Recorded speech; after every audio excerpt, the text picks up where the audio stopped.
Thank you. Yep.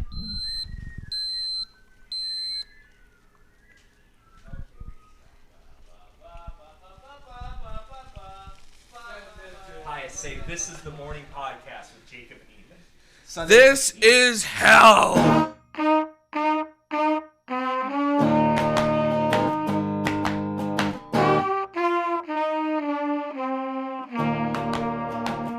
All right.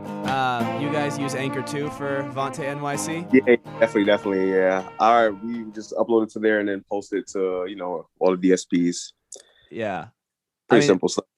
Yeah, I gotta say, it's like I had Anchor. I used Anchor a couple years ago because I like started and stopped a podcast, and then I love it. Like it's one of those things. Like I know they're probably stealing my data and everything about me, but I freaking love it.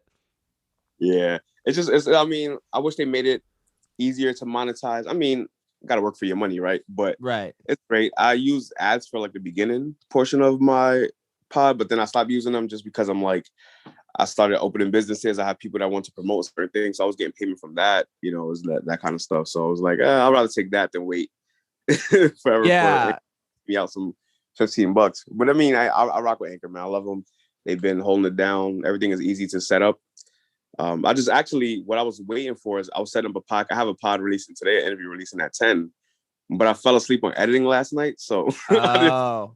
and I woke up and I saw like, damn it, I got to finish editing this before I get on Breakfast is Hell. So here I am. No, that's good. That's good. So you do your own editing and shit. Yeah. I was just like, I couldn't be bothered to like find people that would be dedicated to edit my pod, listen to me talk for an hour, or like, I can't rely on them. Like, I was like, the frequency that I put my pod out is like bi-weekly on Fridays. Yeah. So it gives me time to edit them if I need to. Like, I don't really need to be on top of it heavily because I already have enough content in the stash. And 2-week grace period between editing should be easy for anybody, right? Oh yeah. Oh yeah. Well, and I just find I feel like the more, well, one, it just keeps the overhead low, but two, the more skills you have, the more like I can justify the whole endeavor to myself. It's like, look, I'm not just like podcasting. I'm also learning the basics of audio production. Like, yeah. So, all right. So I guess we'll use that maybe as the intro, but we better tell people who you are. So I'm Jacob Urok. This is Breakfast to Sell podcast. And on the other end, I've got Devonté Wong Wai, leader of the Vonte NYC podcast. Try to think what else you got. Still do lyrical flexercise?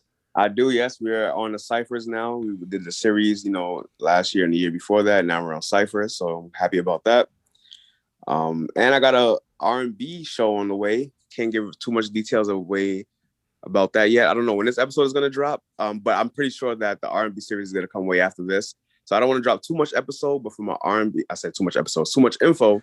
But for my R&B lovers, definitely, I have something for you guys. I know I've been dealing with a lot of rap and just talking to people like in the industry, that kind of thing. But for the people that have been asking for an R&B concept show, it's on the way.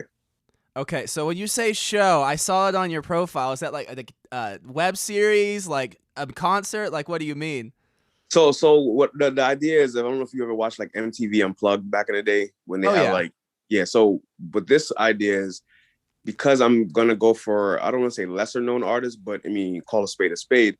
We're not gonna do their original music just yet. Not for our first season of the show. Yes, I'm already into seasons, but for this first season, I guess I'm also giving away the information, right?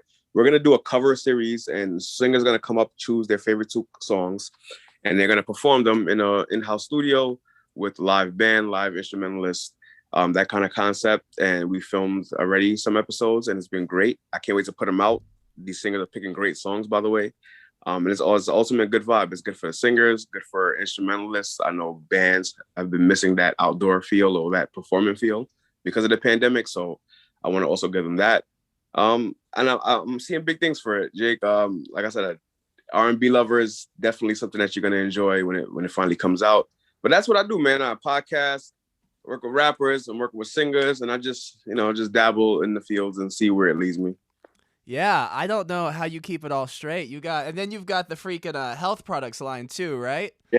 So right now I got Essentials from Earth, which is like it's not really health. It's like it's more of like beauty, I guess. I mean, you have soaps, we have body butters to keep you from being ashy. We have smell goods, which are like the equivalents of the colognes, which are body oils.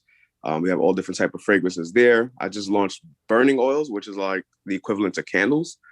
So that's pretty cool too. That's like that stuff kind of fuels my passion, like, and it kind of funds it. Like, so for the funds that I lack from like a 9 to 5 or from bookings, my business makes sure it handles me in the back end. Okay, so that line of beauty products actually like brings in some revenue.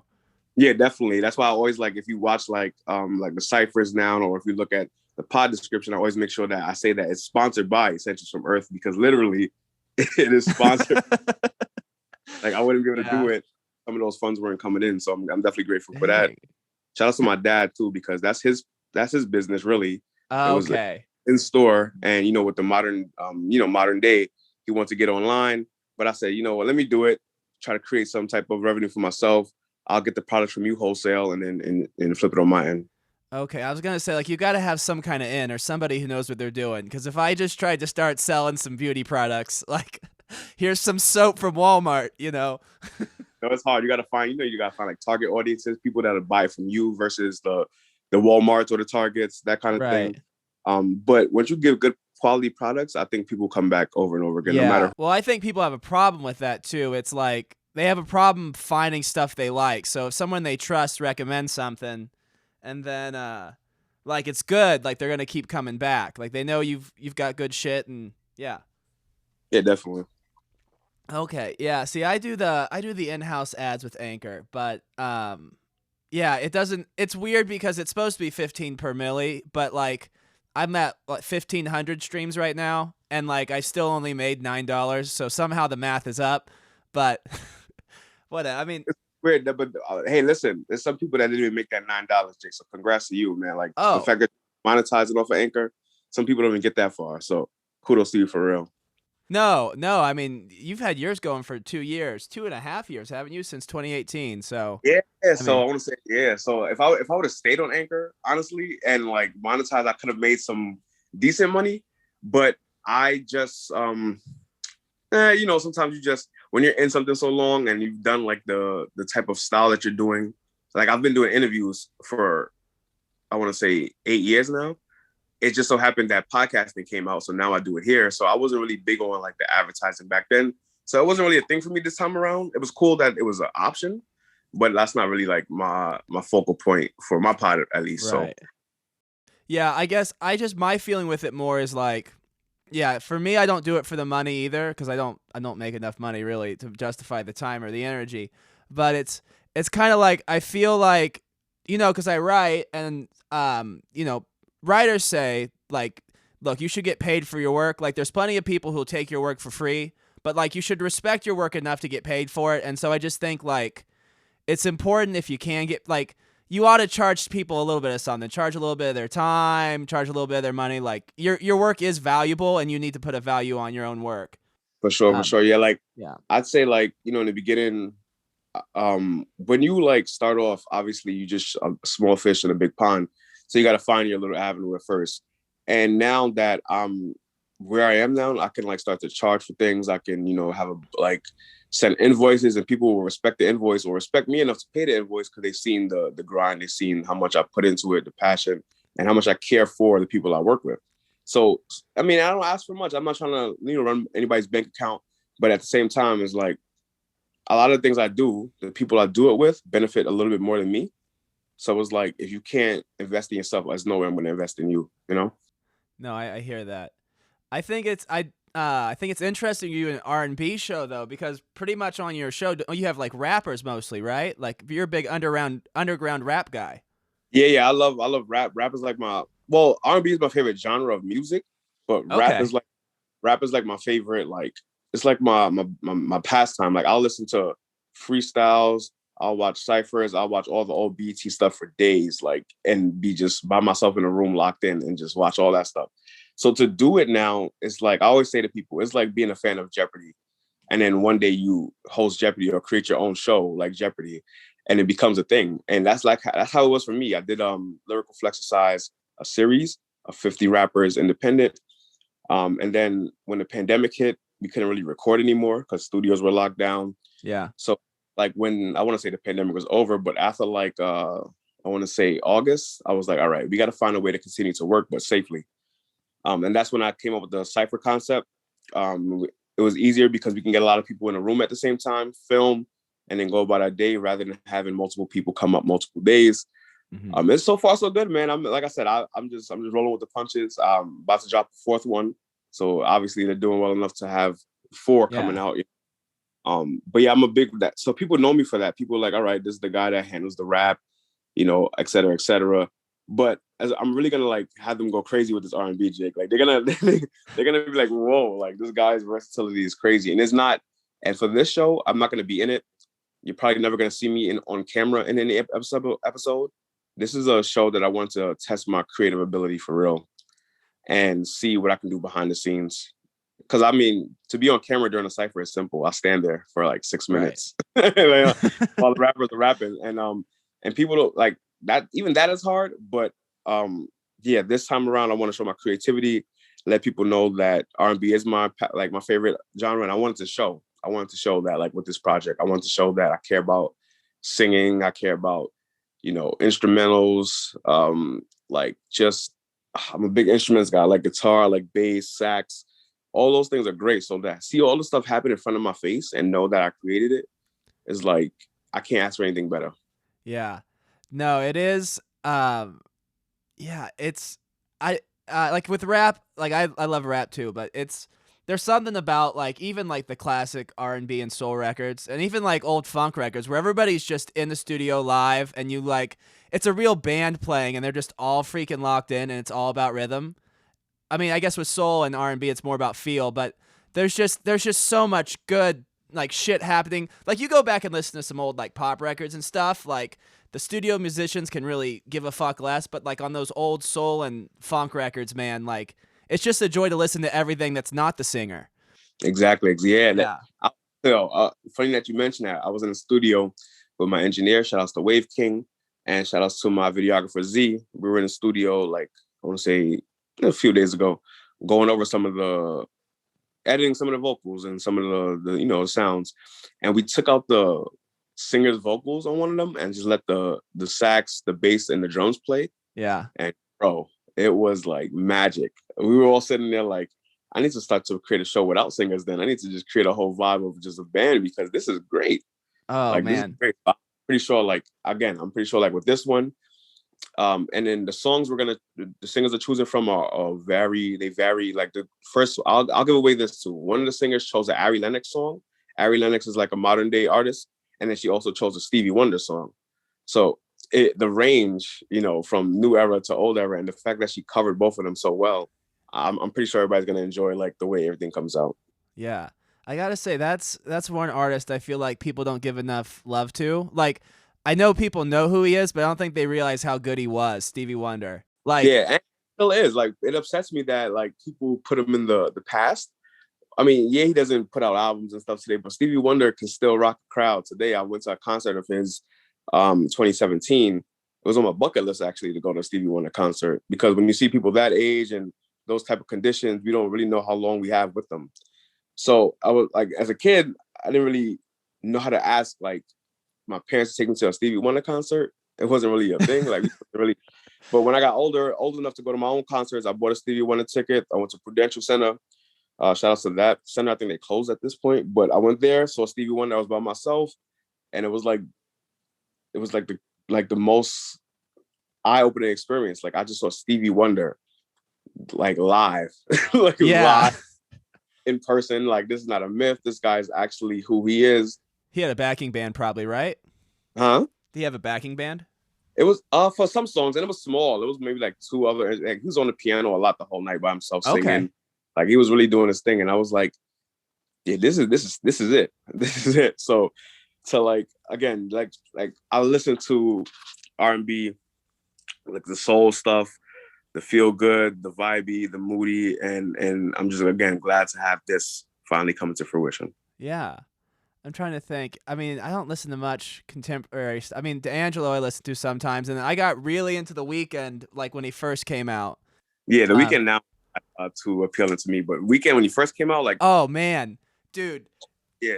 That shit, that whole year, those 3 mixtapes blew my fucking mind. Like, I don't think I listened to anything else the entirety of 2011. Like, I remember, because I was like some country boy living out in the middle of the country, and I don't know why, but just like, I remember listening to House of Balloons and being like, oh my God.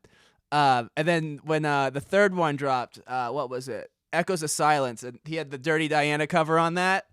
And oh man, I think I listened to that like 5 times a day, every day, the whole winter. I mean, he was a G. Like that music, I think is some of the best music of the 2010s, and no one gives it enough love. Yeah, because you know what it is, when people change in their artistry, like we kind of question why. It's like, you know, you got so far doing X, Y, and Z. We get you want to sound new, sound refreshing, but some people fall off when they do that. Like they just lose that we all fell in love with, and that's a downfall to a lot of artists. They get too caught up in the I have to create, I have to make stuff refreshing and new every time, that it just lose the essence of why we fall in love with those artists.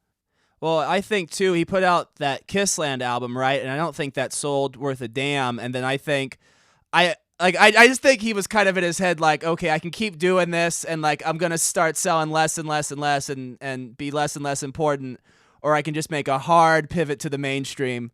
And I mean, it worked. I respect like the business acumen, and like he still makes good music for it being commercial music, but it's nowhere near the level of that early stuff. Oh yeah, it's gonna get like the 1 or 2 that will still have, you know, the weekend is still around, right? But then whole project and like his whole direction going further, maybe something totally different. But like our artists are always going to give you that hint that they still got it, but just because they know they have a core fan base. But other than that, they're going where the money is, man. Yeah. Now, do you know Drake's album Take Care? Yes, Drake's album Take Care is one of my. I'm not the biggest Drake fan, and I'm publicly not the biggest Drake fan, but I will say that Take Care is an album that I will revisit by Drake. I actually think I'm lying. Did you hear like what's that song that just dropped? Nicki Minaj, Lil Wayne, Drake. Seeing Green. No, I haven't heard it yet. So yeah, Nicki just re-dropped her '09 mixtape, "Beat Me Up, Scotty," with 3 new tracks, and one of them. I saw that. Yeah. Yeah. So, but I say that to say like, I wasn't crazy on Drake literally until I heard this verse last night. But back to Take Care. Take Care is a great body of work. I like it. Make Me Proud. One of the good songs I know from there. The Motto. Yeah, that's the real her. Yeah. That's. Yeah. I think that's one of Drake's best. Well, yeah. So Abel Tesfaye, The Weeknd, he wrote a lot of the songs on that. Yeah. Yeah. So I just think that was funny. Drake heard him, was like, yeah, I gotta bring him in and make my album for me. Drake is smart. One thing I used to say about him was that he's a culture vulture, meaning like he like grabs all the sounds that are fresh. But what I realized over the years is that because Drake is like for like 10 years now the biggest artist out, I honestly think he was just trying to help the people, you know, get their push. Because without Drake, I don't think The Weeknd, we can't really say where he'd be because everybody's success is different. But I don't think The Weeknd would be the guy we know to be today if it wasn't for Drake. Oh yeah. Now I have to ask: is this Drake hate because of the whole Pusha T thing, or is this something else where you just? So more hate came behind the Pusha T thing because I'm a Clips fan, but okay. I don't know, like, so I watched Degrassi growing up, and when I saw Drake transition from Degrassi to rap, it was cool. It was like, all right, the TV guys go into music. It was cool and all, and I just wasn't. I didn't really get down with I didn't think he was real. I didn't think what he rapped about was real at first. I'm like, there's no way you live this. Like, I just watched you for the past 10 years in Degrassi. Like, I'm sure that outside of Degrassi, like, he wasn't with the drug dealers and the X, Y, and Z. He wasn't doing it. I'm pretty sure that after set, he wasn't doing these things. I mean, I don't know. But it was a little bit of that. Then I at one point, I thought he was redundant of what he said, because I'm really, like, I analyze rap, not just the music of it, not just the sound. Like, what are you talking about? But then, like, maybe, like... I don't know, like, I forgot which album it was, but I was like, I can't deny the greatness. It's like people hating LeBron James for being good, or hating Michael Jordan for being good. We don't really hate them or dislike them. Okay. They're just so good. It's like, you can't do any wrong. Like, I dislike you because you can't do any wrong. You get what I'm saying? Yeah. Like, yeah. So Drake falls into that category now for me. Like, can't do any wrong. I just think that he's just great. He's a GOAT. I mean, yeah, I definitely think like his earlier stuff, like Thank Me Later, Take Care. Like he was good back then, and he kind of just started dropping off after a while. Like he's instead of being like kind of at the forefront of whatever the sound was, he started lagging behind. But I don't like him. But you gotta like the man just turns out hits. It's like he can't stop, but he just wakes up and goes in the studio and like shit. I guess it's number one. Like oops. I just saw a stat. Well, he's the artist of the decade for a reason. Like he literally has a club banger or like a radio banger every year since his debut. And there's nobody who does that. Like I'm talking every year, consistently every single year, he has a club banger or a radio banger. And even if he's not dropping an album, like there's something that carries on to that following year, and that still is the top hit. So yeah, you can't deny the man's greatness. No, I can't. There's a certain kind of art to like, because people get tired. Like it's not like people want another Drake hit. It's like, oh boy, another Drake song, and then like shit, it's catchy. I guess I have to like it. It's not like people are begging for these, you know.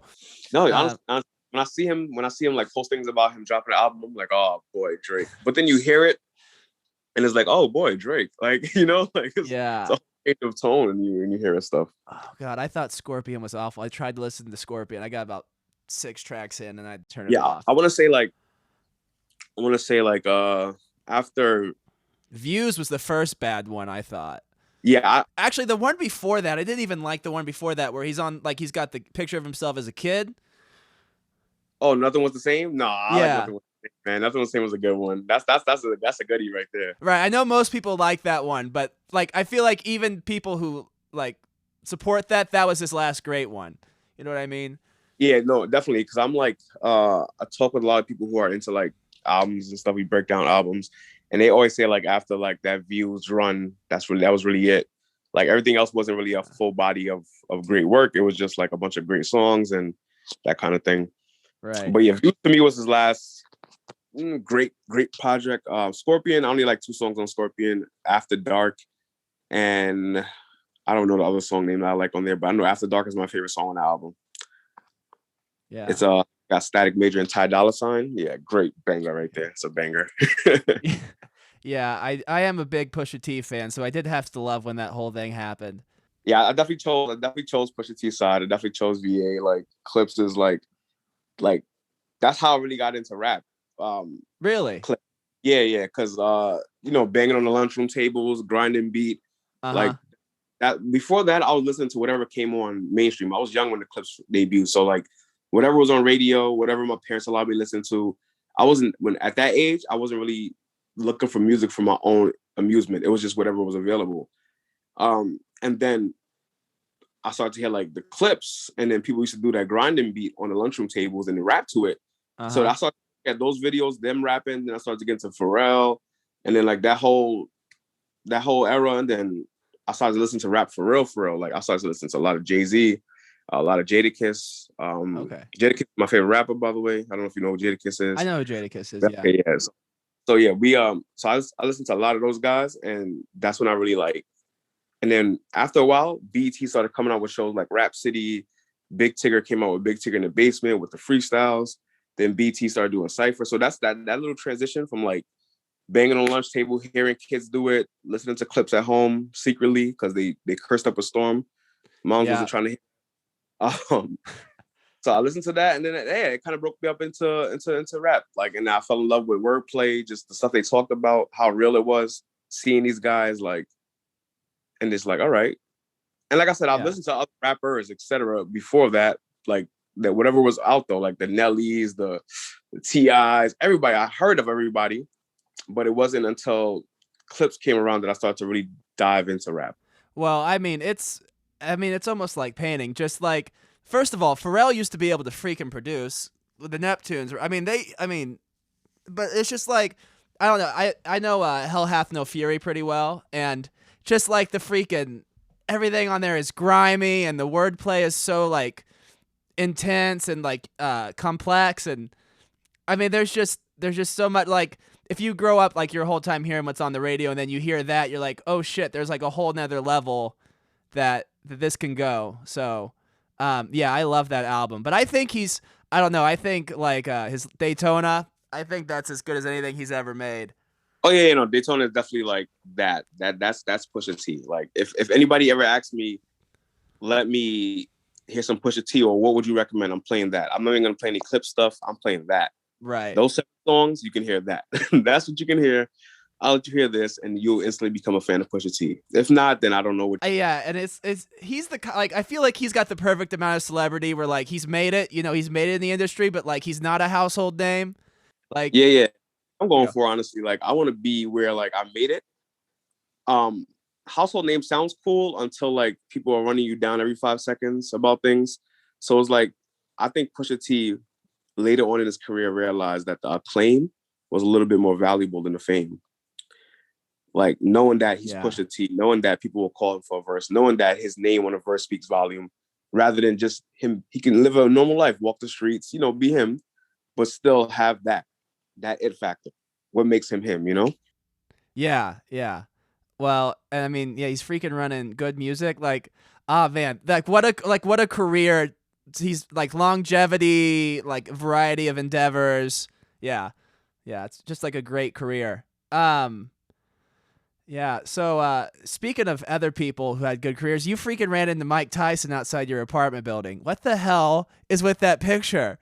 Yeah. So that was like, when I say like a lot of random things happen to me in life, like I experienced a lot of that was probably the most random thing I've ever in my life had to experience. I'm walking to the store, normal store around that night. There's nobody in front of my building when I leave. There's not a soul. There's like literally nobody. And it's pretty early in the evening. No, I'm lying. It's about 8, 9 o'clock, but there's nobody even walking down the street. I come back and I see my landlord standing outside. So I'm like, okay, normal stuff. My landlord is outside. But then I see like 3 other guys, and I see this one guy with his hand in his pockets, but I'm not paying any attention because I'm just trying to go back into my house. I'm not trying to like see anybody. So my landlord goes, "Hey, you're not gonna say what's up to my mans?" So in my mind, I'm like, "Who the hell is your mans, bro? I'm just trying to go inside." Like, so without even looking at him, I reach my hand out to shake his hand. So the dude grabs my hand, and I look up, and I'm staring eye to eye with the baddest man in the world.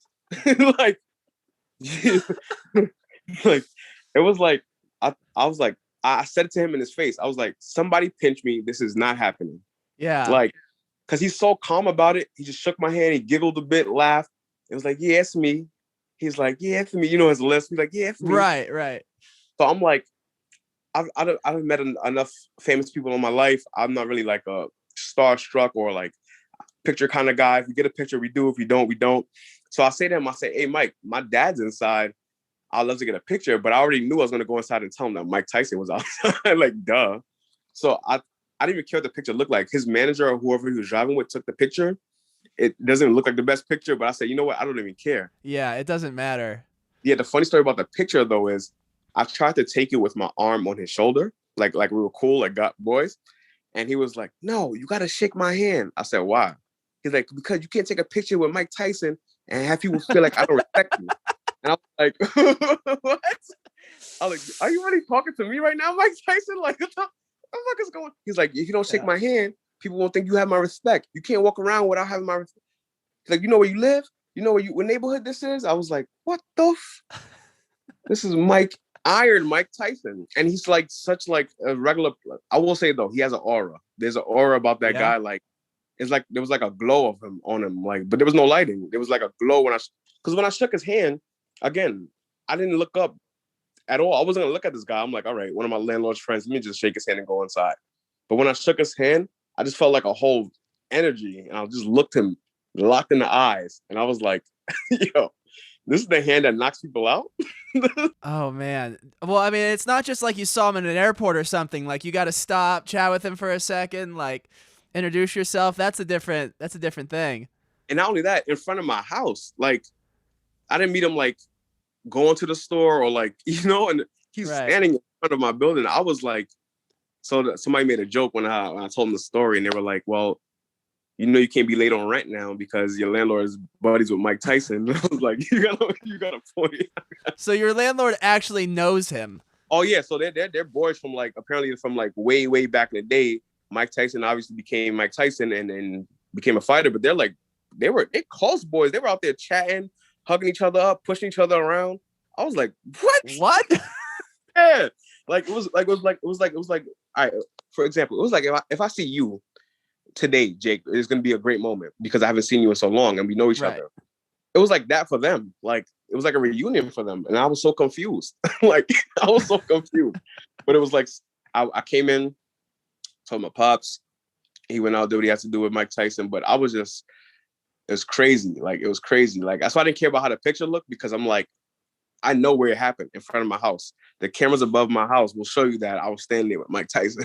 You know, right, so right. That's a guy that had a freaking rough life, but he's had an interesting life too. But man, but dude. when I say experience of a lifetime, I won't trade that for anything. Yeah. I mean, yeah, to get to meet him.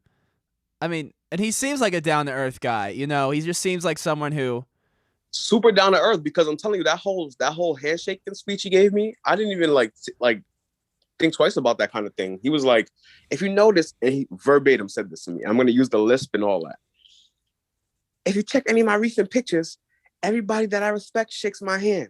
If I don't know you and I don't respect you, you know, you can get a regular photo op. But he's like, you know, my man's, and he's talking about my landlord. He's like, you know, my man's got to shake my hand in the picture. I was like, let's do it, man. Shit, right. Let's do it. I don't mind.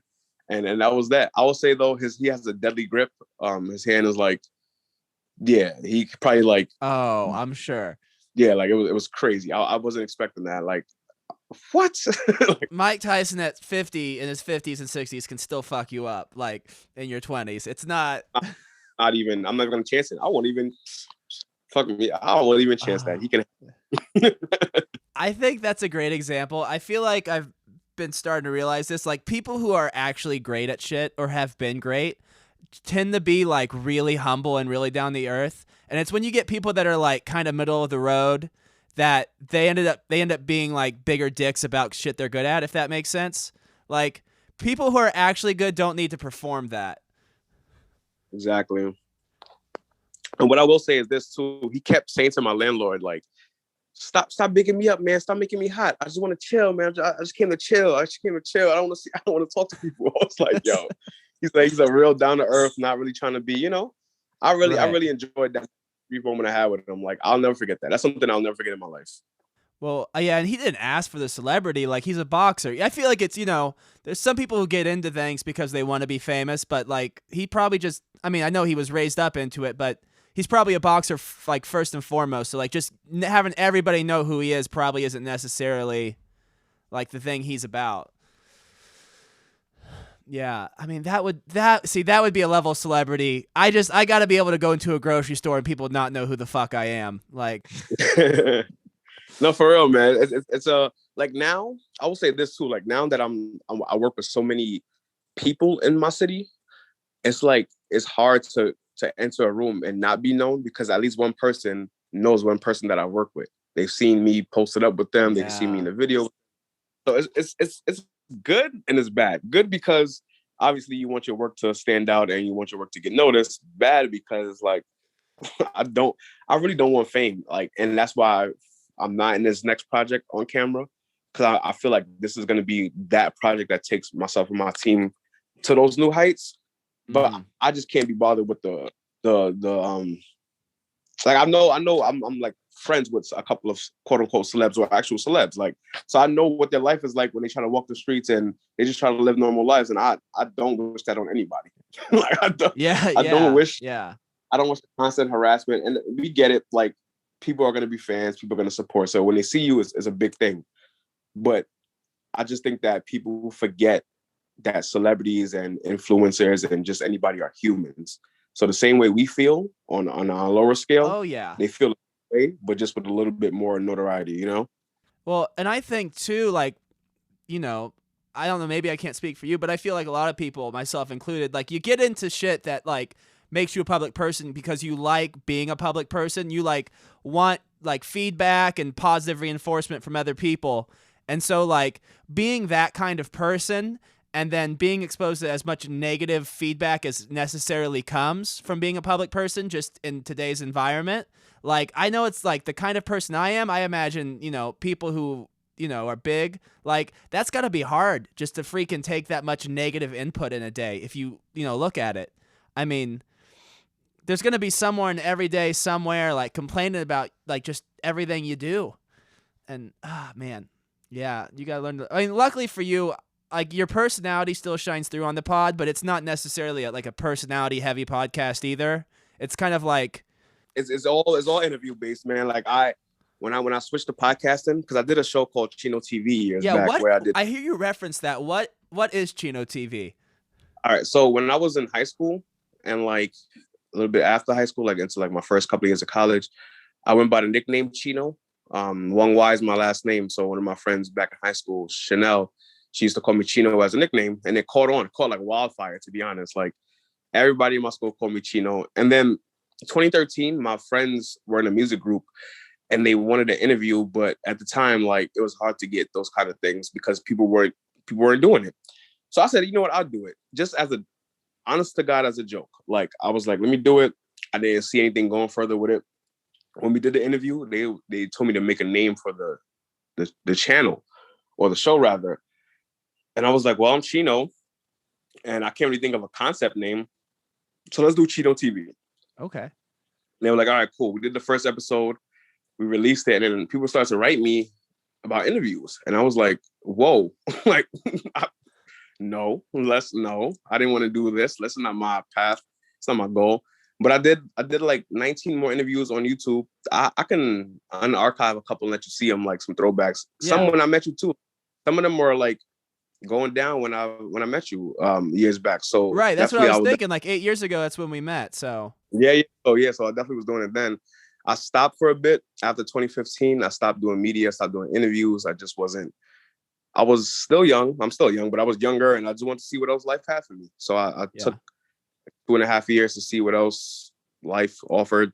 There wasn't really like intrigued about anything. So 2018, I see that there's podcasting and some of my peers were on my side as far as getting it back going. So I was like, all right, let me try it out now. I did interviews 2018.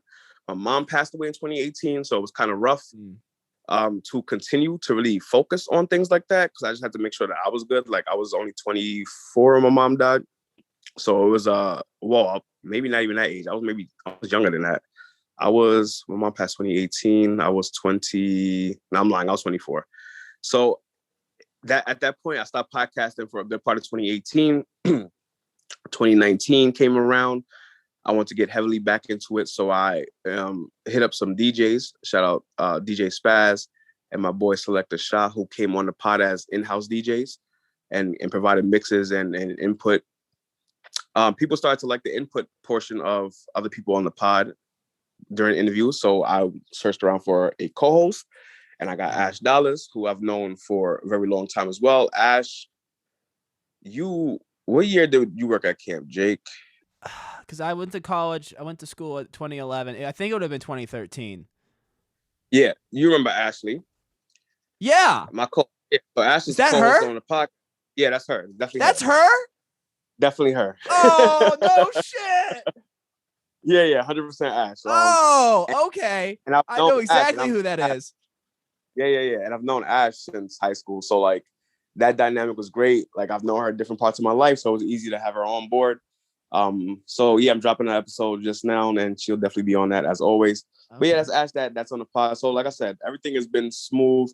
The interviews are great. That's what people know me for first. That's what got me in the door of anything else. Before I can create lyrical flexercise, before I can get into R&B, before I can, I hosted SOBs as like a big venue in New York. Like before I can do any of that, interviews is what I started with. Talking to people, figuring out their life, seeing how I can relate to the audience. That's my whole thing. And then from there, we're here. Well, yeah, and I do like the co-host thing. I don't know, because I usually hate co-hosts, but like for whatever reason, like just having her in the room kind of brings an energy and keeps everything moving forward. So I loved that. I will say, adding her has been like the missing piece I never knew I needed. Because I'm great at what I do, and people think I'm great at what I do. But like you said, that other dynamic in the room is very important, and it's very like it's like an innovation kind of thing. Like you get me, you get the guest, but then you get a whole nother line of question in line of like thought process from a whole different person that may be totally different and into totally different things. So it's a great concept. Yeah, I feel like it's kind of like you and the guest are like the steak and potatoes, and then she's like the glass of champagne. Like that's the feeling I got. Um, but yeah, but I mean that just goes to show, like, you know, if I feel like if I could give any like buddy that's younger advice, like I think one of the things I would give them is like, don't say no to an opportunity, but like don't say no to an opportunity or something that you can do because you don't know where it's gonna lead. Like I feel like people say no to stuff because like, oh, like I'm not gonna make money doing it, or like, oh, like I don't have the skills for it. But like you start going down a road and maybe you don't like end up doing the thing you start doing. I mean, I know you still do interviews, but like you can start down a road and like learn skills that you end up monetizing or using in a whole different context later. So just like the wider range of shit you can do, it's just so like helpful. It's so good. Like this podcast, I know how to freaking produce audio. Like I can go in and record people like playing music, and like I know how to do it. You just got to say yes to stuff. Yeah.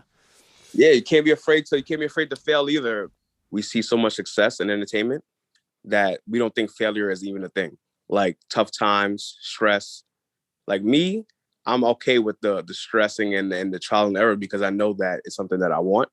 And we got to work to the things that we want to get. It's like a regular 9-to-5 job. You're going to go in, you're going to perform because you may want a raise. Yeah. So, like professional, just know that if you want it, keep working at it. And it'll come. You just gotta really like, for me, honestly, I take media as serious as like my opportunity to breathe. You know, like this is like, I wake up and I get opportunities. I'm never saying no to it. Like as early as hell on a Friday, Jacob. I don't normally wake up early on a Friday if I don't have to. But for you, for breakfast as hell, I'm up. Man. Because I know that if I didn't, one, I'd miss out on a great conversation with a longtime friend, right? And then two, who knows if the opportunity will come again? You might be busy. You might have a plethora of guests coming up, and I may not fall in line. So, like I said, you always got to make sure you, if it's in your profession, and this is what you do, always be present. Yeah, I gotta say, I think that's key. Not necessarily to making stuff that's good, but to actually making a living in media or just in the arts or whatever you do. It's like consistency and not getting depressed. Like golden rule 1A and golden rule 1B. Because it's like, that's what I feel like happens to most people is some people are even good, but then you just like the slog of always having to make something new, and like the slog of like it never breaking just kind of the way you think it's going to, and you got to just stay at it, and that's hard. That's so hard. Yeah, definitely got to look at it like a job, because if you don't now, it becomes a hobby or something that you can do in your leisure time. And we know how we feel about hobbies and leisure time. We do it when we can. But a job is you do it because you have to.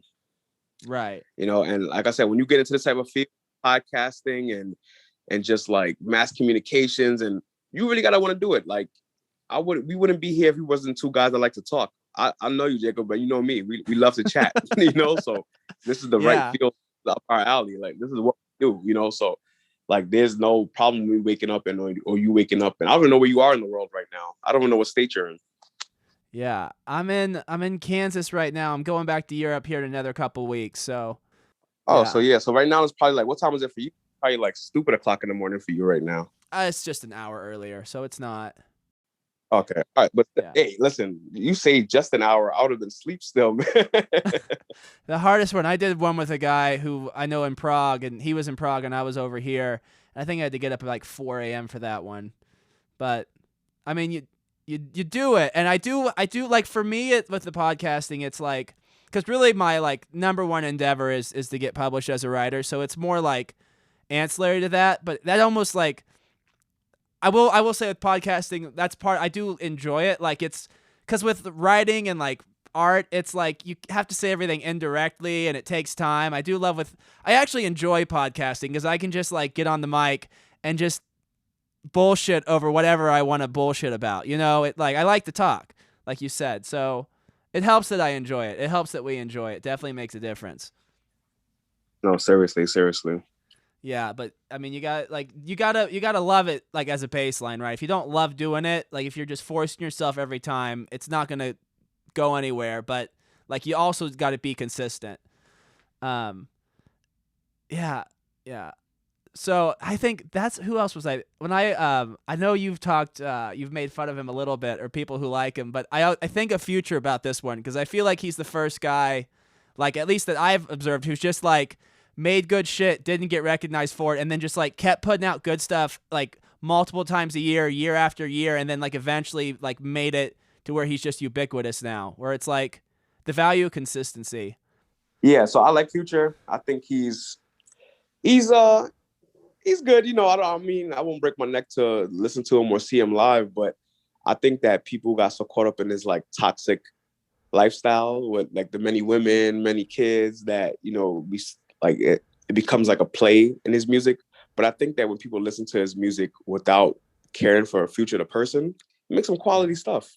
Well, I mean, yeah, and like back when he was like 2015, that was one thing when I got to Prague a couple years ago. It was like I finally started listening to Future, and I was just amazed at like how good the back catalog was. Like I think nowadays he's hit or miss, but like, you know, he like wasn't a freaking household name yet, and then like he's still putting out some of the music I think's the best of the 2010s. And when you see people like that, those are the people that I feel like are here for the right reasons. Like when you're constantly putting out music and things, and you're not the household name, even after like 5-6 projects, and you're still putting out quality because people still like it, you're doing it for the right reasons. Because some people give up because maybe they're not number one. But if I have 10,000 people listening to my album, to me, I'm number one. You know, like in my mind, if I can get that many people to listen to what I'm producing or I'm making, I'm number one artist. You can't tell me otherwise. The stats may tell me otherwise, but you can't tell me otherwise. Yeah. You got to find something. You got to find, like, you can't get obsessed with numbers, because if you start getting obsessed with numbers, and I mean, how many of those numbers are paid too? I feel like there's a lot of people who pay for numbers. And oh, hell yeah. I've seen it. It's one thing I'm against, because I mean, if you're like a Future or a Drake, you got to pay to keep things in rotation. So I understand that. But when you're paying for the numbers itself and not really for the audience, or like trying to get the audience, it's kind of like, now you're just wasting your time, because you put all this work in to create, and you're forcing people to receive it.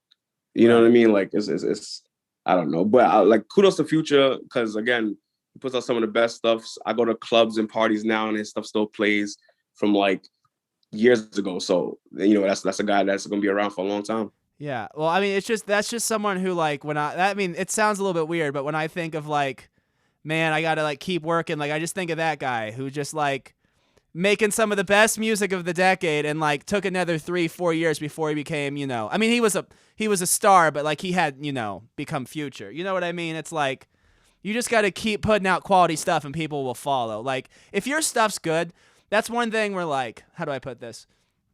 Like, yeah, your stuff might be different and it might take time for people to get acclimated, but if your stuff is good, you know, someone's going to come along and look into it, and they're going to like it, and they're going to tell somebody else, and you're going to find your audience. Like, you got to keep up the quality, because it will pay off eventually. Like someone, yeah, but if you start slipping, or you stop making stuff, and like, I mean, that's how I got in the Future, right? Is like I got into him in like 2019 just because I kept seeing all these like hits and stuff over and over, so I went back and listened.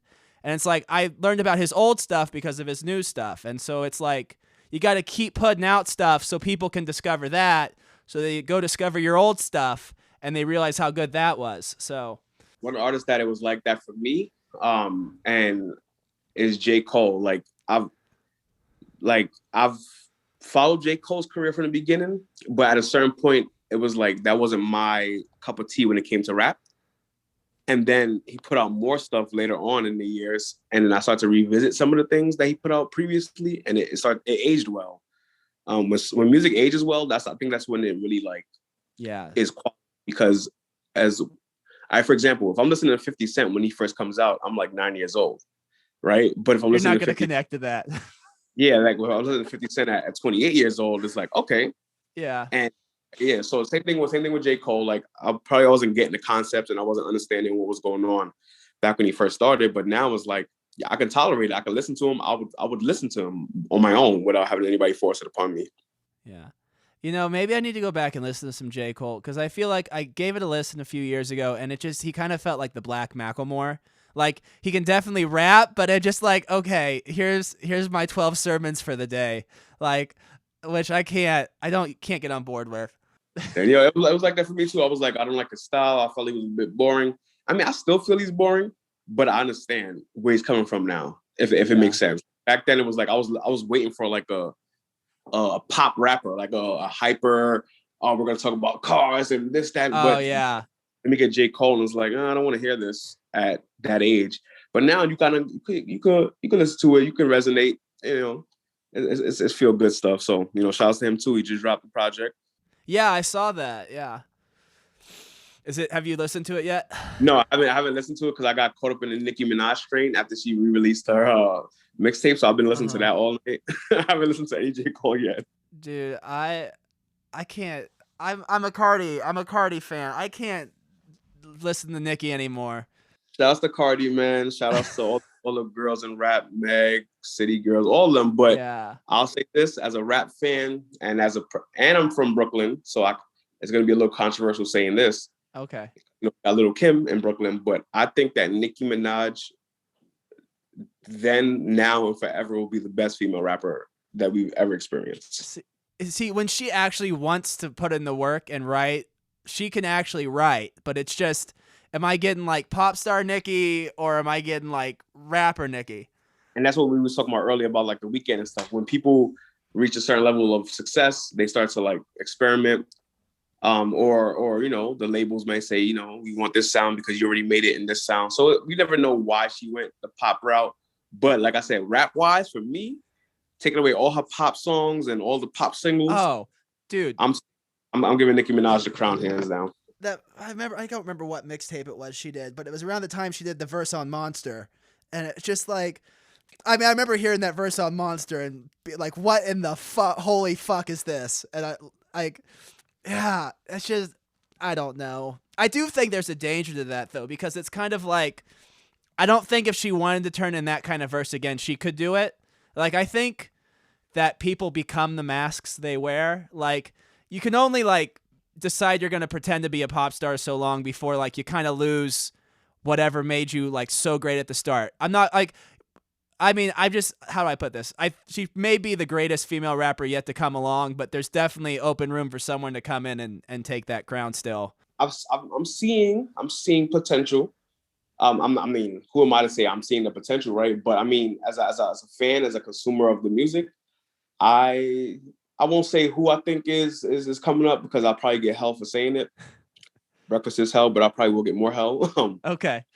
But I do say, I'll say though, for now, and for the simple fact that she's coming out with a new album soon, I feel like until Nicki Minaj says, "Hey, I'm hanging up the microphone forever," it's gonna be hard to have somebody come out and claim to be that because Nicki Minaj is still active. Oh yeah, like to be that kind of personality, yeah. Just to be that ubiquitous is gonna be impossible. So it's like who knows? Because like for example, somebody can put out the best female rap album today, somebody else other than Nicki, and then Nicki Minaj gets a new spark and she puts out an album that's better than that. Like, how can you? We don't really know what she has up her sleeve yet, And if you listen to the re-release of the mixtape, she has again 3 new songs on it. Yeah. And it goes to show you like, okay, the mixtape stuff is from 2009. This is 2021, and 12 years later, I'm sounding better than my mixtape stuff. Yeah, I think my mixtape stuff is my best stuff. Like, imagine that. If y'all thinking my mixtape stuff is my best stuff, and I can still give you a quality verse, I don't know, man. Like I said, I think it's a long time before we get rid of that Nicki Minaj train, man. But kudos to whoever is next up, and whoever is gonna take that baton and run with it. I wish you well. Yeah, I was thinking it was gonna be Azealia Banks, but she never quite materialized. Yeah, Azealia Banks, and she, as crazy as she is, she's talented. Oh, so 212 is still good. It's still an amazing song every time I hear it. She's great. It's just that, like, she took the Kanye route too early.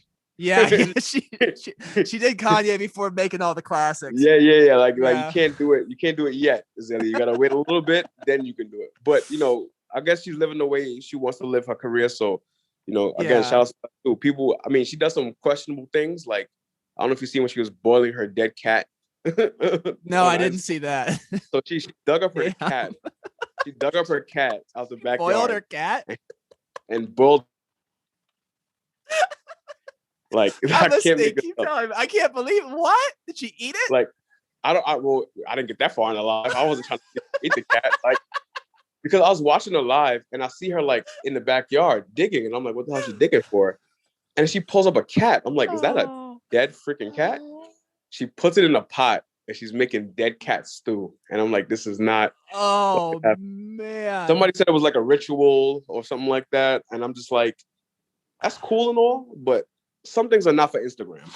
Yeah, like I don't know if it was her. I think it was her. It might have been Lana Del Rey who was like killing chickens in a closet for like some kind of ritual too. Sounds like Lana Del Rey shit. Yeah. I can't give that all credit. Yeah, somebody was like had their closet covered with chicken blood, and they were describing how they killed them for sacrifices. And it's like, I don't know how I feel about this, but I definitely wouldn't fucking post about this. Yeah, no way. Yeah. Well, before we wrap this up, we probably ought to tell people how we actually know each other. So Devonté and I met each other working a camp in upstate New York called Camp Tommy. And it's a camp for 12 to 15-year-old. 12 to 15-year-olds, minority, underprivileged kids throughout the city, throughout the 5 boroughs. And yeah, we worked there together. I think that was my Wait, was I a counselor? You said 2013, so I probably was still a counselor that year. No, you were ahead of one of the 3. All right, so that was 2014 then we were there together. Okay. I still remember Ashley though. Yeah, no, she was there as well there because she came 2012, 2013, 2014. Yeah. Yeah. So that was the year where my entire cabin got fired pretty much, and I sold that thing on my own. Good times. Oh, dude. But that camp was really like, you know, meeting you back then. We were all younger, and it was great to have you in my village, man. Like I still talk about it to this day. I got pictures from this till this day. Like it was a time in life. I went to another camp after that year for 2 years, but I always say like Camp Tommy, Fresh Air Fun is how I learned a lot of things I learned in life, from the staff we worked with, from the kids, the environment, being a leader. Great experience, and all these years later, we can chop it up on Breakfast is Hell. It's really like a good full circle moment. Like I remember seeing you start the podcast. I remember you wrote to me or we talked about it, and I was like, yeah, go, like, do it, bro. Like podcasting is legit. And I remember I commented one of your posts maybe one day. I never even thought that you would invite me up. Not to say that, you know, we would cross paths this way, but when you wrote me, I was like, there's no way I'm going to say no. Like, there's no way I'm going to be busy. There's no way I'm going to reschedule. No, we're going to do it Friday. We're going to do it in your time that you want. So yeah, we met at camp, man. Shout out to Camp Tommy. Rest in peace, Richard Williams. Oh yeah, dude. That was a great man, but he passed away halfway through that summer, which was... Yeah, that was as a person who went to the camp as a camper too, and knowing Richard since then, it was like, wow, like that's people like that you would never think can die, like nothing happens to them. Right. I to this day I think it's like a hoax, you know, it's sad to say, but because I didn't go send it into heaven or some shit. Yeah, I'm like Richard gone, like nah, it doesn't make sense. Maybe he was just tired of camp and didn't know how to quit and just like faked his death. That was my whole thing. Like all these years I ran with it. Obviously he's gone, but I was like, I would hope that that's what he did, you know, because he's just a great man he is. But I'm glad that he hired us at the time he did and put us together. And again, a lot of people got fired that summer, but we stuck around. Oh, dude. Yeah. halfway through, I turned into Red Jakob. Yeah, Red Jakob. Oh man, Red Jakob. Oh man. My cousin was your co-counselor, Najee. Yeah, I remember Najee. Yeah, Najee, Eddie, yeah, all those guys, man. Dude. I still talk to a good portion of that staff. Like, yeah. But Richard's the kind of guy where like he has an impact, but like he's the kind of guy that never gets sung. But like those kind of guys are so important. Like it's important to be the unsung guy who like puts in the work day in, day out. Like maybe doesn't get the accolades, doesn't get known, but like you impact so many lives. Which is, it's kind of like, this is a whole nother tangent, and we can't get off on this because this will never end. But like, I feel like people who like only go protest or like are like Twitter, like try to cancel people online, et cetera, Like, the real change happens with people like Richard, who like go in, like make a difference in a handful of lives, like go in every day trying to change things, and like end up having that kind of impact. So Yep. Again, he from since I was a kid, that guy was my director. I ended up growing up as an adult, working for the same man that was the director from when I was a kid. So to know that his principles and his morals and everything were that when I was a kid, till I became an adult, same thing you said. It takes that person to make a change in a few people's lives so they can go ahead and spread that to other people's lives. And I think he did it. I know he did it because, again, everybody that I've worked with or we work with over the years, I've seen it in them. A lot of people are doing things like this, like we do. And it all stems from that little experience, whether we know it or not. Right. Yeah. I mean, I will say that was definitely, I mean, they got to give people a little bit more breaks than they do. I mean, I was watching Platoon last week and I was like, that Tommy was my platoon, like talking about Vietnam. It was rough. I don't know how, like doing like 4 or 5 summers there and then going to another camp. I don't know how you did it so many years in a row. It was two things. Like being a city kid, like it was cool to get away from the city for a period of time. Okay. So like being away was like a muse for me. And then two, people always say like the children are our future, make sure you influence the ones. And I'm like, well, I have to do it somehow. Like if I'm around kids, I started a camp when I was 18. Like I was working at 18. So I had kids that were only 3 years younger than me. Yeah. Right. So like from then it taught me to like discipline myself because in my mind, I'm still a young kid, but to everybody else's mind, I'm a grown staff. So how do I, get into that element? How do I become the leader at 18? How do I grasp the idea that I'm at sleepaway camp as a staff member for the whole summer, not just one session? And then all of the personalities that we meet with the people, it's like, after the first time you do it, it becomes like an addiction. Like for me, it was always the kids. It was always the kids first for me. But then when I started to meet people from all over the world and I started to learn new things. And I remember the first time I did Ramadan because I met some folks from Egypt and they were doing Ramadan and I did it with them out of respect. And, like I learned like just little things, little things that you just pick up over the years, goes along and it just makes for a great story at the end. So I will say like out of all the summers I did, I don't regret any of it. I probably would have did like maybe a year or two less. But overall, I'm happy how it turned out. I guess I undersell that because in its own way, like New York City is kind of like isolated. Like, so I guess I kind of undersell like how freaking international that camp was. Yeah. I forget about like how many different people from different countries came to work that camp and just like being outside of the city. Yeah. I mean, yeah, I mean the kids are. I mean, I tutored for a couple years in the Bronx, and like I've worked with kids all through college, so like I definitely believe that true. That's like so important. And then also if we're able to, and we're willing, why not? Like it's an opportunity, like you said. Like don't give up opportunities because you never know where they can lead to. I never thought of becoming a supervisor at a camp. When I went to my new camp, I went in as a supervisor. I went in as a top dog. So it was like just from Camp Tommy and that experience, and me just wanted to be there. It led to something more. So we can never really like underestimate the potentials of whatever possibilities we have in this world. Yeah. All right. Well, I feel like I've probably got enough good stuff. Is there anything you wanted to bring up or say before we? I will say, if you listen to this and you find me interested at any point, definitely follow me, Vonte NYC, on all social media. But more important than that, definitely keep supporting Breakfast is Hell. Shout out to my boy Jacob. Appreciate we had each other on social media all the year, so I've been seeing, what you've been up to. You've been a straight up guy from the day I met you. I know you're gonna be a straight up guy for the rest of your life.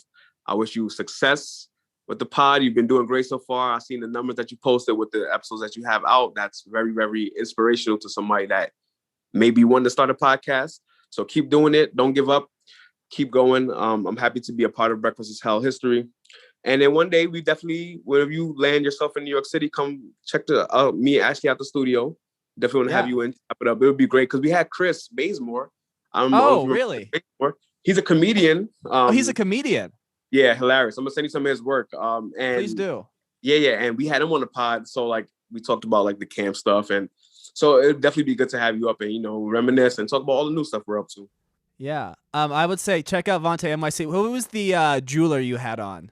Oh, that was Channy Dang. Channy Dang, aka Chance the Jeweler. She is a Brooklyn-based jeweler, and she has ads all over Facebook. You can check her site. I think it's KZM, like Mary T Co.com. I'll send you the link, Jacob, if you want to add it to the description at any point. But she's definitely like, you know, I'm slacking because I'm supposed to get some jewelry from her. So now that you mentioned, I got to go buy it now. Damn. Yeah. Well, I'm just like, if you need an episode to start off with the Vonte NYC podcast, that one's my personal favorite so far. If you want to talk about my podcast, definitely check out the Chance the Jeweler episode. What did I name it? I named it Edibles and Gems. Yeah. So yeah, Edibles that's what it was named. Yeah. Yeah. Edibles and Gems is a great episode. And then from there on, you can definitely listen in. I say, if you're really going to tap into the podcast, start from the Frank McFly episode, because before that, I did all of the interviews remotely. It wasn't until that episode where I got to studio. And that's another thing, folks. Never give up no matter your circumstances, because I was doing remote interviews for about 16 to 17 interviews. It wasn't until 2019 I got into the studio to do my first interview. So, you know, just go for it. Whatever you have, make it work, because you never know.